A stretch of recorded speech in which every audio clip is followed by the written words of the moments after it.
Le corps frêle et à peine l'énergie pour tenir assise. Enan Kaur a 18 mois et ne fait que 5 kilos. C'est une des dernières patientes à avoir été admise à l'hôpital pour enfants d'Al-Sabah, en plein cœur de Djouba. Tous les jours, des parents y arrivent de partout au Soudan du Sud, un enfant affamé dans les bras, épuisé par le voyage. Goumba y est arrivée le cœur lourd et les bras trop légers. Elle nous montre une photo de ses filles jumelles prises il y a environ 1 an, bien en santé et joufflues. L'une d'elles est morte et l'autre, Mary, se bat pour rester en vie. People don't have food, they don't have money, others even don't have shelters. So you wonder how these people are living. You discharge a child today, after 7 days the child comes back. Because back at home there's nothing. They come back again. So the same child is revolving round and round. They are concerned. Bete Achan Ocheng supervise le très frustrant combat pour garder ses enfants en vie avec le peu de moyens fournis par l'État et des organisations humanitaires. Une infirmière ici gagne 7 dollars par mois.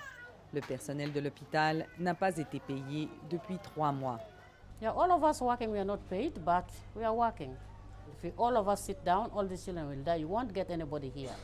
We are sacrificing to come here because we know something, we can help people. That's why we are here. Même ce soldat qui travaille comme secouriste médical pour les forces armées du gouvernement n'a pas reçu son salaire depuis janvier. Et l'hôpital où il travaille n'a aucun médicament en stock. Son fils, Onyango, malade et sous-alimenté, a dû être admis à Al-Sabah. Le centre de soutien nutritionnel de l'hôpital pédiatrique d'Al-Sabah n'a jamais été conçu pour être un premier point de contact pour les patients atteints de malnutrition. Mais aujourd'hui, en plein cœur de Djouba, ce centre se retrouve aux premières lignes de la lutte contre la malnutrition. Avec très peu de moyens, ils doivent maintenant traiter 3 fois plus de cas qu'ils n'en ont la capacité. Ici, on ne traite normalement que les enfants en très bas âge. Mais pour ce jeune garçon, l'administration a fait une exception. L'orphelin a été recueilli par une vieille dame qui en prend maintenant soin.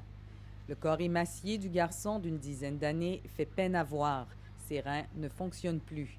Mais la blessure la plus profonde du garçon se trouve quelque part au-delà de son regard absent.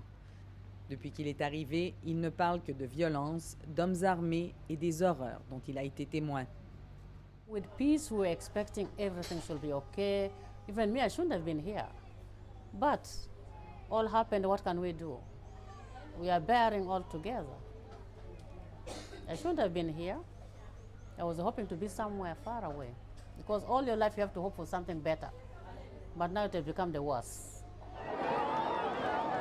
À peine 2 ans après avoir obtenu son indépendance en 2011, le Soudan du Sud a sombré dans une guerre civile qui oppose les forces armées du gouvernement de Salva Kiir et différents groupes d'opposition selon des lignes de fracture ethnique.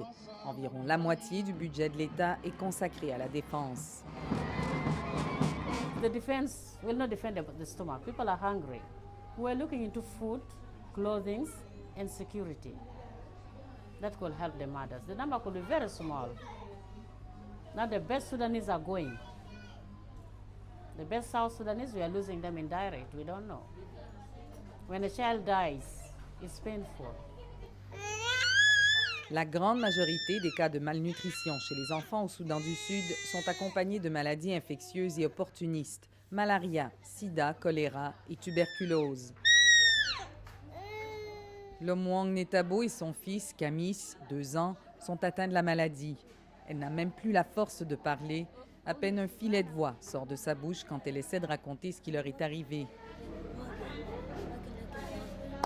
Son récit est inaudible, mais elle espère que la détresse de sa jeune nation presque effondrée alors qu'elle prenait à peine forme est entendue. Ici Marie-Ève Bédard, Radio-Canada, Djouba, au Soudan du Sud.